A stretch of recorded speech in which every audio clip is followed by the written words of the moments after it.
Assalamualaikum warahmatullahi wabarakatuh. Nama saya Muhammad Mukhyar, peserta Latsar CPNS tahun 2021 angkatan 19, kelompok 2 NDH 18. Baiklah, saya akan menyampaikan learning journal tentang anti korupsi. Marilah kita ketahui bersama tentang pengertian korupsi, yaitu menurut Undang-Undang Nomor 31 Tahun 1999 tentang TPK, yaitu setiap orang yang secara melawan hukum memperkaya diri sendiri atau orang lain atau suatu korporasi yang dapat merugikan keuangan negara atau perekonomian negara. Bentuk-bentuk dari korupsi adalah suap, gratifikasi, penggelapan dalam jabatan, pemerasan, perbuatan curang yang akan mengakibatkan konflik kepentingan dan merugikan keuangan negara. Klasifikasi korupsi yaitu individual corruption, dilakukan individu. Kedua, petty corruption atau korupsi kecil-kecilan dilakukan oleh aparat dalam kegiatan sehari-hari. Ketiga, endemic corruption, korupsi sudah terintegrasi dalam sistem ekonomi sosial, politik di masyarakat. Korupsi sudah menjadi budaya, corruption culture. 4. Grand corruption, korupsi yang dilakukan para pejabat, pengambil keputusan atau menguntungkan diri sendiri atau orang lain. Kemudian area potensi korupsi yang ada dua, yaitu satu, pengelolaan anggaran, yaitu A. konspirasi dengan pihak tertentu untuk mengalokasikan kegiatan fiktif atau titip anggaran. B.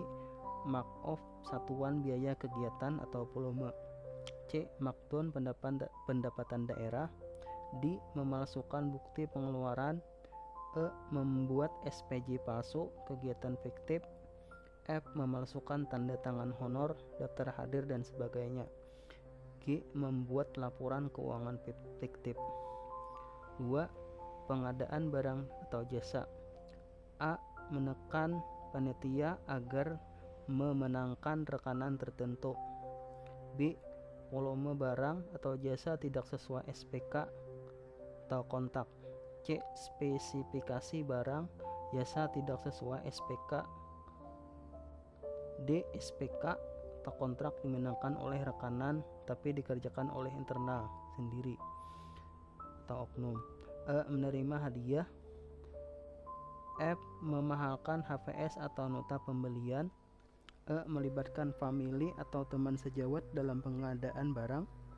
E. meminta bagian dari rekanan mengutip biaya tambahan. C. membuat laporan kemajuan fisik palsu. Area potensi korupsi. 4. pengelolaan barang daerah. 5. pelayanan publik. Berikut adalah data tentang pelaku korupsi dari tahun 2004 sampai dengan 2020, yang mana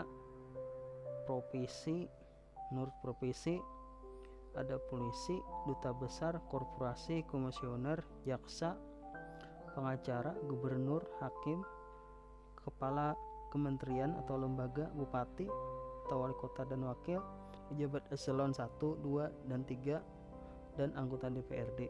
Total jumlah ada 1268 pelaku menurut profesi atau jabatan pelaku.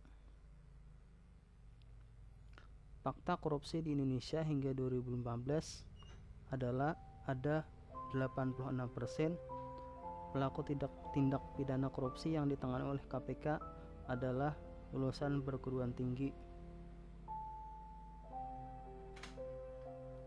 Jenis tindak korupsi tahun 2004 sampai 2020.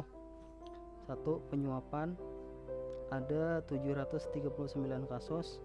2. pengadaan barang dan jasa, ada 236. 3. penyalahgunaan anggaran, ada 50. 4. pencucian uang, ada 38. 5. pungutan liar, 26. 6. perizinan, 23. 7. Merintangi proses hukum. 10. Jumlah 1122.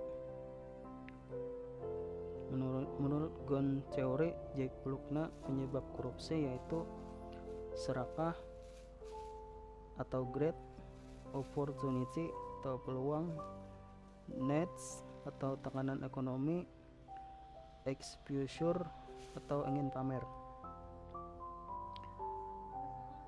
Penyebab korupsi menurut Proud Triangle, Donald R. Krause, tekanan unshakable atau pressure, peluang atau rasionalisasi. Teori Klitgard yaitu C. corruption, M. monopoly of power, D. discretion of official, A. accountability. Menurut Robert Klitgard, monopoli kekuatan dan tingginya kekuasaan yang dimiliki seorang tanpa pertanggungjawaban atau accountability dan tanpa ada pengawasan menyebabkan orang melakukan korupsi. Kemudian yang terakhir adalah dampak korupsi itu sendiri. 1. Inefisiensi dalam penyelenggaraan negara. 2. Kenaikan biaya administrasi. 3. Mengurangi kuantitas dan kualitas hasil pembangunan. 4. Pelayanan publik menurun. 5. Menurunkan martabat aparat birokrasi. 6. Ketidakpercayaan masyarakat terhadap birokrasi. 7. Ketimpangan dalam pendapatan, kaya atau miskin. Setelah kita melihat dampak dari korupsi ini, kita tentu tidak pernah atau tidak akan pernah melakukan korupsi karena sangat merugikan bagi diri sendiri, keluarga ataupun orang lain. Demikian yang dapat saya sampaikan. Salah hilap mohon maaf. Semoga bermanfaat. Terima kasih dan assalamualaikum warahmatullahi wabarakatuh.